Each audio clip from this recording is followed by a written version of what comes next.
Oh, of course. You moved from Brazil you went to Columbus first. No, I went to Toledo, Ohio. Ohio, okay, Ohio first. Yes. And then you moved to Philadelphia, right? For some time? No, we sent Hedges to Philadelphia. Ah, okay. Yes, we stay in Toledo, Ohio. Oh, okay. We built the foundation of the Ribeiro Jiu-Jitsu there with Chris Blanky. Okay. There was a specialist in Wing Chun. Ah, okay. There was the martial art. Wing Chun, yeah. Yeah, they came traditional from Bruce, and there was the same kind of vibe. Bruce has a lot of the same mindset that we see in Jiu-Jitsu today. And it's just... I don't know if it was a blessing or if it was a curse. He went out that early, but what he left for us was a legacy of information that we don't even scratch. When you read the book that he wrote when he was paralyzed on the legs and how he talk about action reaction, how he draw the things, it's just amazing. Bruce Lee. Yeah. Oh my God.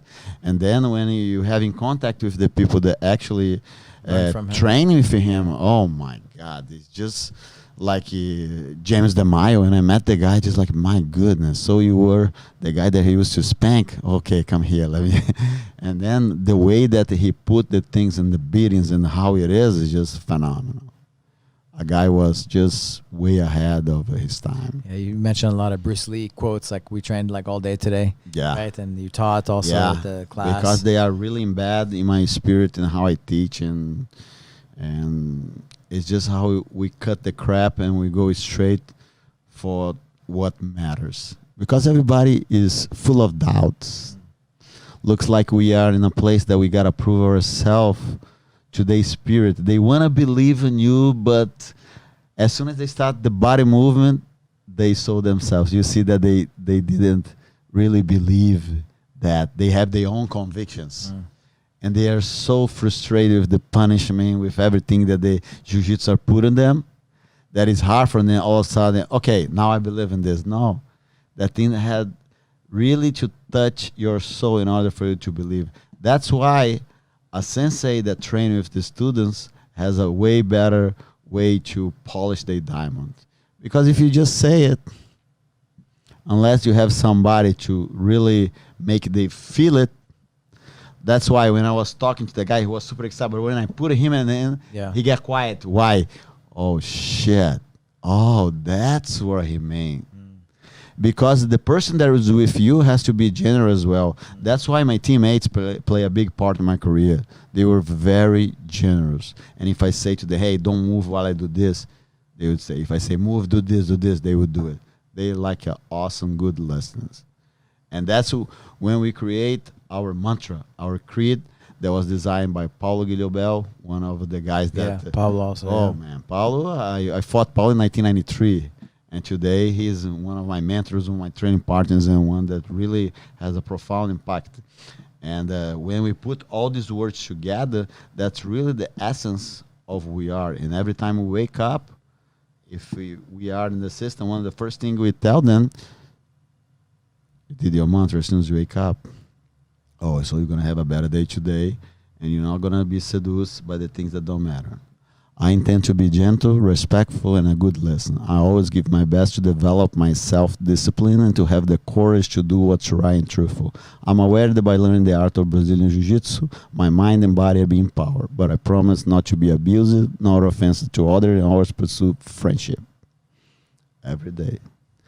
Power, the words has power, and can be work on your favor and against you.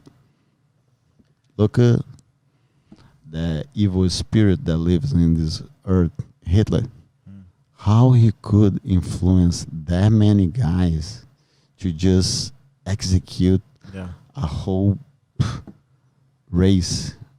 How he can convince, because there's a lot of honorable guys in his army, how he can convince that guys to do that. That's when you see, man, if you use the words in a powerful way, like politics, that's all they develop. The power of the word.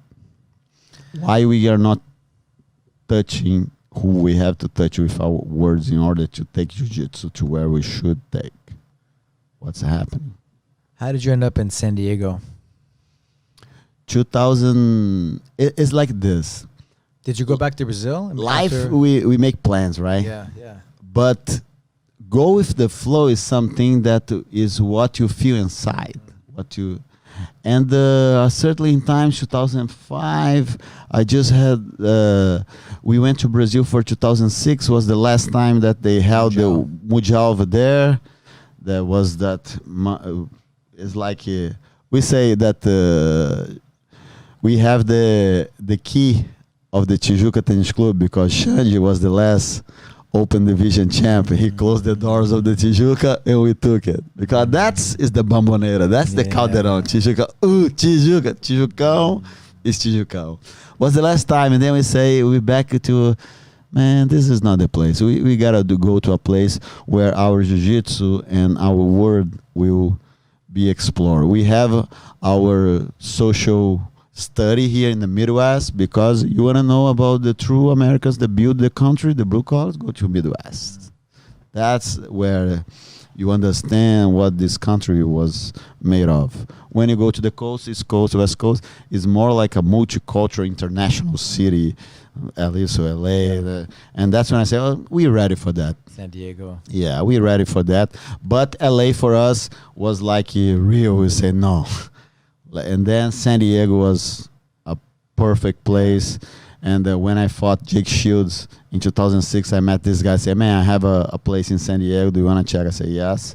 I went there.